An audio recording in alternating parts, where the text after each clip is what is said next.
안녕하세요 여러분. 드디어 8월 12일 토요일이 되었습니다. 오늘도 사도행전 성경 읽기를 같이 하면서 하나님 말씀을 읽도록 하겠습니다. 소리 내어서 같이 따라 읽어주세요. 오늘은 사도행전 20장입니다. 소동이 그치자 바울은 신자들을 불러오게 해서 격려한 뒤에 작별 인사를 했습니다. 바울은 그곳을 떠나 마케도니아 지방으로 갔습니다. 그는 마케도니아로 가는 길에 여러 지방에 들러 신자들에게 격려하는 말을 많이 하고 그리스에 도착했습니다. 바울은 그리스에서 3달을 지냈습니다. 그는 배를 타고 시리아로 가려 했으나 유대인들이 그를 해치려는 음모를 꾸몄기 때문에 마케도니아를 거쳐서 시리아로 돌아가기로 작정했습니다. 그때 바울과 동행한 사람은 베레아 사람 부로의 아들 소바도와 데살로니가 사람 아리스다고와 세군도와 더베 사람 가이오와 디모데와 아시아 사람 두기고와 드로비모였습니다. 이들은 드로아에 먼저 가서 우리를 기다리고 있었습니다. 우리는 무교절이 지난 뒤에 빌립보에서 배를 타고 5일 만에 드로아에서 그들을 만나 그곳에서 7일 동안을 머물렀습니다. 안식일 다음 날 우리가 교제 식사를 나누기 위해 모였을 때에 바울이 설교를 시작했습니다. 그는 다음 날에 떠나기로 되어 있어서 한밤중까지 신자들에게 설교를 계속했습니다. 우리가 모인 다락방에는 등불을 많이 켜 놓았습니다. 유두고라고 하는 청년이 창문에 자리 잡고 앉아 있었는데 바울의 말이 너무 오래 계속되자 잠이 들어 그만 3층에서 떨어졌습니다. 사람들이 그를 일으켜 보니 이미 죽어 있었습니다. 바울이 내려가 유도구 위에 엎드려 그를 껴안고 말했습니다. 걱정하지 마십시오. 이 청년이 아직 살아 있습니다. 바울은 다시 위층으로 올라가서 빵을 떼어 먹은 후에 날이 새도록 오랫동안 설교를 하고 떠나갔습니다. 사람들은 살아난 젊은이를 집으로 데려가면서 큰 위로를 받았습니다. 우리는 먼저 배를 타고 아소로 항해하였습니다. 아소에 도착해서 바울을 그 배에 태울 생각에서였습니다.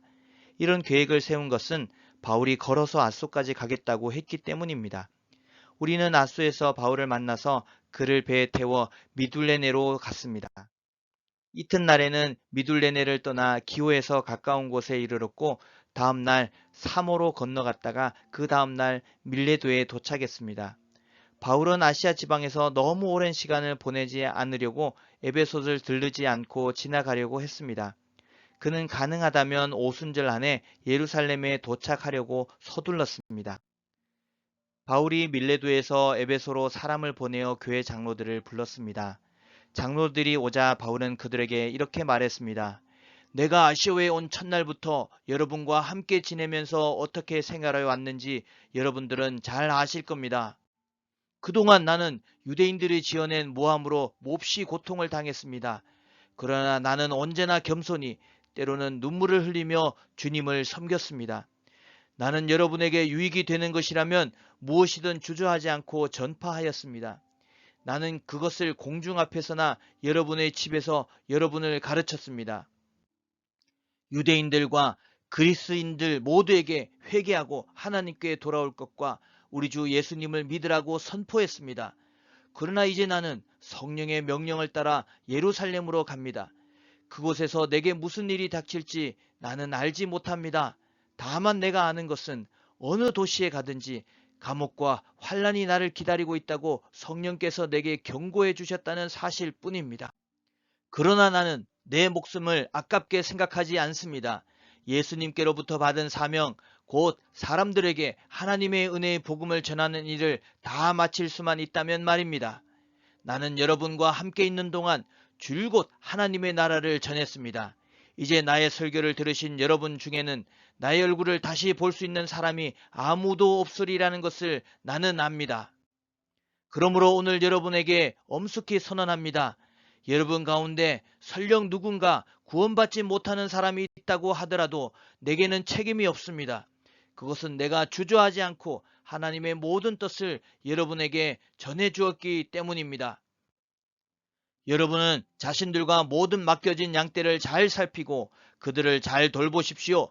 성령께서 여러분을 감독자로 세우셔서 하나님께서 자기 아들의 피로 사신 교회를 돌보게 하셨습니다. 내가 떠난 뒤에 어떤 사람들이 사나운 이리처럼 교회에 들어와서 양떼를 해치려 할 것을 나는 압니다. 또한 여러분 가운데서도 진리를 왜곡되게 말하고 제자들을 유혹하여 자기를 따르는 사람들도 나타날 것입니다. 그러므로 깨어 있으십시오. 내가 3년 동안을 밤낮으로 때로는 눈물을 흘리며 여러분 한 사람 한 사람에게 쉬지 않고 교훈한 것을 기억하십시오. 이제 나는 하나님과 하나님의 은혜의 말씀에 여러분을 맡깁니다. 그 말씀은 여러분을 능히 세울 수 있고 모든 거룩한 백성들과 함께 기업을 받을 수 있는 말씀입니다. 나는 그 누구의 금이나 은이나 옷을 탐낸 적이 없습니다. 여러분 자신도 아시듯이 나는 언제나 직접 일을 해서 나와 내 일행에게 필요한 것을 마련했습니다. 나는 모든 일에서 여러분에게 모범을 보였습니다.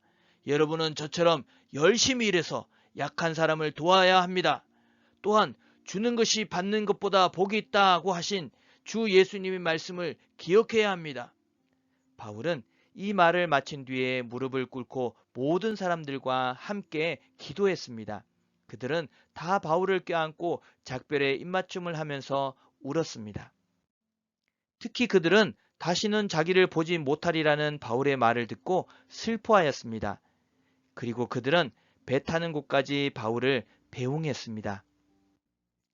자, 오늘도 수고했습니다. 내일은 예배하는 주일입니다. 내일 교회에서 만나겠습니다. 여러분, 안녕!